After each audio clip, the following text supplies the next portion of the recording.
Contrary to popular belief, the Christian Bible does not state that homosexuality is a sin. It states that engaging in homosexual acts is a sin, and that in itself is not bigoted. I'll explain why. All right, let's see it.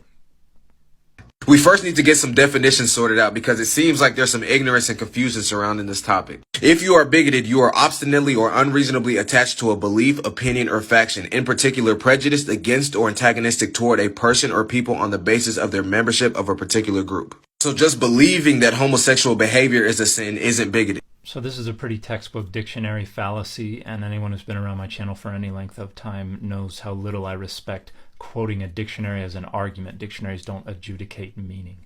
But even according to this specific dictionary fallacy, it qualifies as bigoted because it is obstinately or unreasonably holding to a belief that is prejudiced against a person or people based on their membership in a group, that group being people who engage in homosexual acts. So even according to this dictionary fallacy, this video is off to a bad start, but we're also going to see how unreasonable the explanation of why it is a sin is going to be.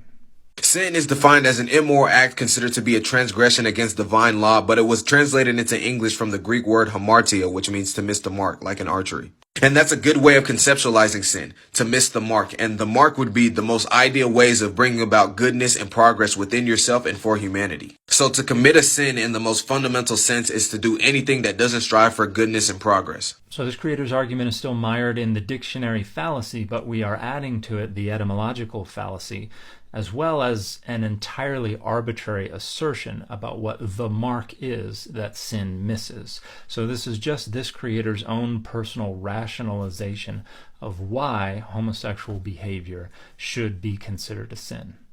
The reason sex before marriage is considered a sin is because there isn't the premeditation of producing offspring, or at least there shouldn't be outside of the institution of marriage. And the reason that matters is because producing offspring would be something that's good and progressive for humanity. Engaging in homosexual acts is a sin partly because it is impossible to produce offspring in such a way. So the argument that same-sex intercourse is at least in part sinful because it cannot result in the production of offspring is absolutely something that we find in a handful of Greco-Roman period Jewish texts that are not in the Bible. And it's certainly in the background of some of the legislation regarding sex in the Hebrew Bible. But we find a complication in the New Testament, and that complication is that several authors do not care at all about procreation. In fact, Paul and the author of Matthew and the author of Luke directly advocate for celibacy as a higher ideal, as a more righteous way of living. Now, they recognize that not everybody can hack it, but they would like everybody to be able to live that higher law. And those who can't hack it, Paul says it's better to marry than to burn, and that means to burn with sexual desire, because sexual desire was considered corrosive and problematic, which is why he said even if you did get married, you should possess your vessel, and that means men, you should possess your sexual receptacle, your wife, in holiness, in honor, and not with the passion of desire, like those dirty, dirty Gentiles who don't know God. In other words, even if you do marry to escape the burning of sexual desire, your sex should be prophylactic, in that it should only occur to the degree that it suppresses your sexual desire. So the argument that same-sex intercourse is at least in part sinful because it cannot result in the production of offspring was a non-starter for the author of Matthew, for the author of Luke, for Paul. They could not have cared less about procreation because they thought Jesus was coming back too quickly for that to be a consideration anyway. That's why in the Gospels we have, "Woe to those who are found with child at the second coming. Not going to go well for you." So what does that mean? Don't get pregnant. Don't have sex. Be celibate. Live a higher law. So this argument doesn't work once we get to the New Testament. But we still have Paul advocating against same-sex intercourse in Romans and in 1 Corinthians, and someone writing in Paul's name decades after his death doing the same in 1 Timothy. So why did they consider it sinful if procreation obviously wasn't a consideration? So the best we can do with the available data is observe that Greco-Roman period Jewish and Christian authors thought that same-sex intercourse violated the socially constructed hierarchy of domination and penetration that was salient throughout the Greco-Roman world before, during, and after this period. It was considered unacceptable for a free-born male citizen to take a submissive or a subordinate role in an act of sexual intercourse, even with another woman.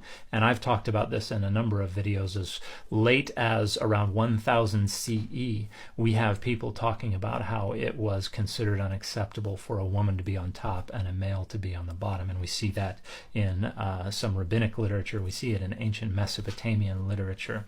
And that social hierarchy is no longer relevant. Now, the other factor that was salient anciently was the notion that same-sex intercourse violated what nature intended, went against the natural order. We know that that is not true anymore, that same-sex intercourse and same-sex attraction are things that occur naturally. They are not choices. They are inevitabilities. And while we cannot account entirely for all of the factors involved, what we can say is that it is not something that people are able to choose. And so it is 100% a part of the natural order. So in the end, none of the arguments from the Bible or from the societies that facilitated the production of the Bible are at all relevant to today. They just don't carry water. And so people have to come up with their own rationalizations today for why they should obstinately hold to this belief. And I'm going to suggest that there are two reasons this still goes on. One is the more fundamental one.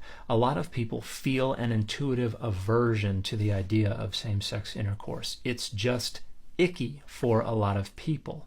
And because we like to feel that our intuitions are good, we will frequently bring our reflective cognition to the defense of our intuitions. And so we rationalize why we feel that ickiness. And so we come up with reasons why the way we feel is good and right, and therefore why same-sex intercourse is wrong. And the other reason this opposition remains salient is because it is either meaningful or useful to people today. And as an identity marker, it is phenomenally useful for right-wing authoritarianism, for boundary maintenance, for costly signaling, and for credibility-enhancing displays. In other words, the reason that opposition to same-sex intercourse, to homosexuality in general, is still popular among many Christians is because of identity politics.